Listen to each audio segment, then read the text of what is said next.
Hello everyone, it's Ryan here. So in my last video, I gave you guys the opportunity to ask any questions you might have had in the comment section. So I'm going to be answering them in this video, Q&A. I will do my best to answer them, and I'm mostly going to be answering the most common ones that I get. And I apologize for those that I don't get to, so let's get this started. First most common question I get, how old am I?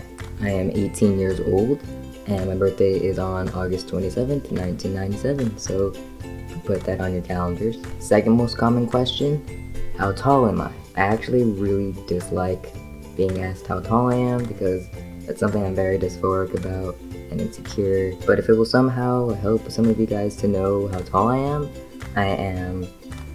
5'2" and a half, sometimes 5'3", on my very, very best days, mostly 5'2" and a half. So now I'm going to be reading the questions off of my phone. This question is from Jake Degg. What is the most exciting thing that has happened to you since you started transitioning?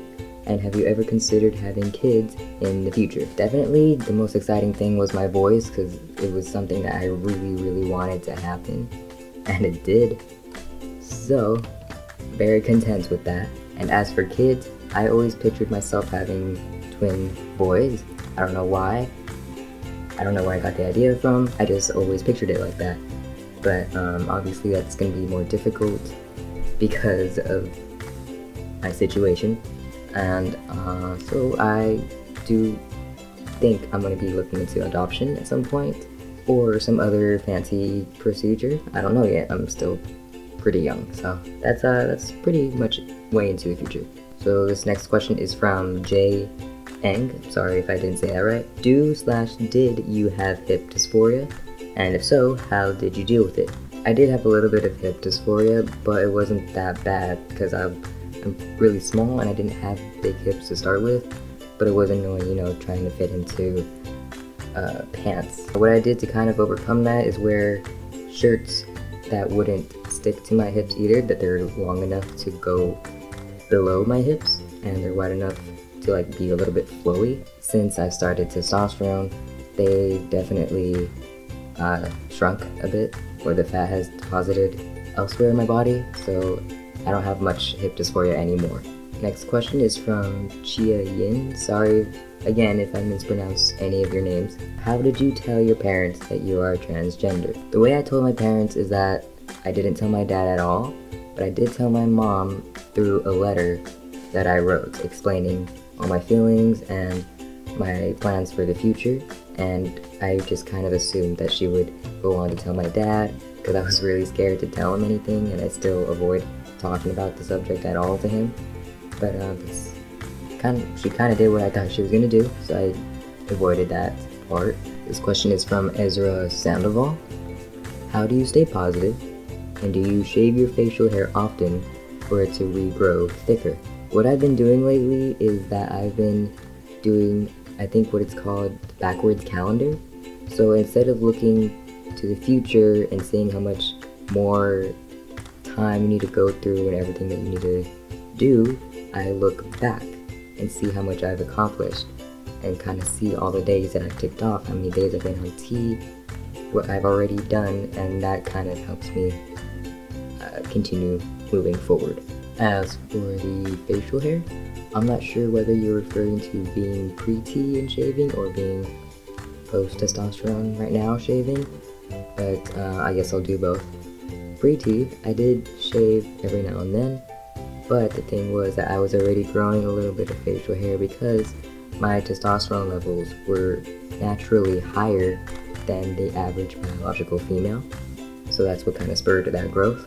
And right now, I've only shaved maybe twice. I'm just letting the facial hair do whatever it wants to do. I'm not really worrying about it or not. And I shave whenever it gets too much. I probably have to shave soon, my mustache, before it gets creepy. From Tao Gendered. How tall are you, and have you grown since starting T? I already answered the how tall I am part. So, I have not grown at all since starting testosterone, sadly. What you gonna do?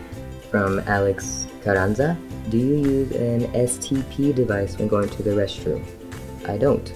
I really don't have dysphoria going to the bathroom. I don't feel the need to stand up. I used to, but I don't anymore. I guess I've just gotten more comfortable with my body, so I have no problem at all just sitting down. From J. Quinn, do you have to change your name formally before you start T? By formally, I'm assuming you mean legally, and no, you don't. My name isn't changed legally. I'm working on it, but it's not, and I've already been on testosterone for months. From the J. Scott, who was your #1 supporter when you came out?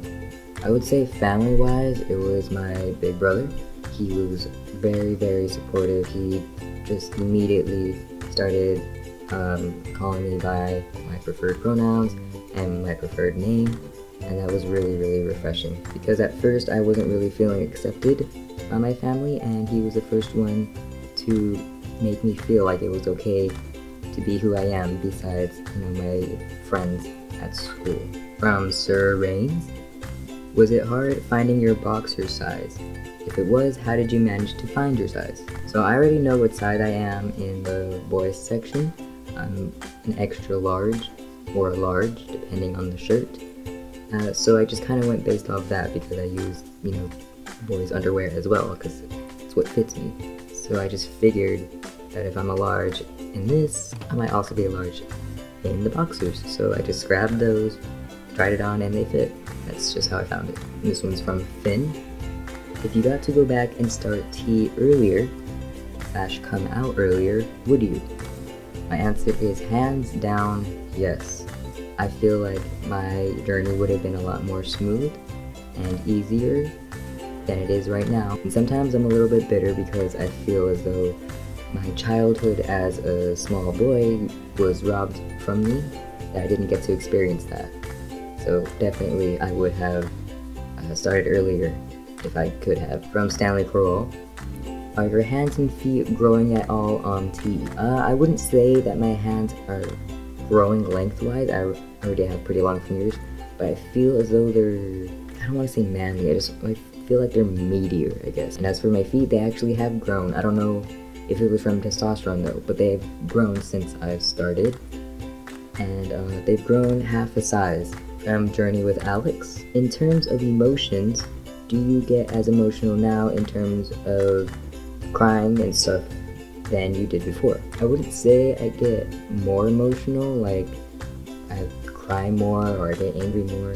It's just that when I do get angry, it's stronger. It's a stronger feeling, and I feel it in a different part of my body than I used to before. From Mary Ramirez, do you plan on getting surgery? Well, you didn't specify which surgery, because there's multiple ones, so I'll just talk about both, I guess. I do really want top surgery. Basically, the only thing stopping me is the financial part. And as for bottom surgery, I don't want it at the moment, not right now. That's not to say that I won't want it in the future though. And the last question I'm going to answer for this video is from Popular Choices. Any advice to those who have non-supportive parents? Well, my parents used to be non-supportive parents, and what's helped them is time.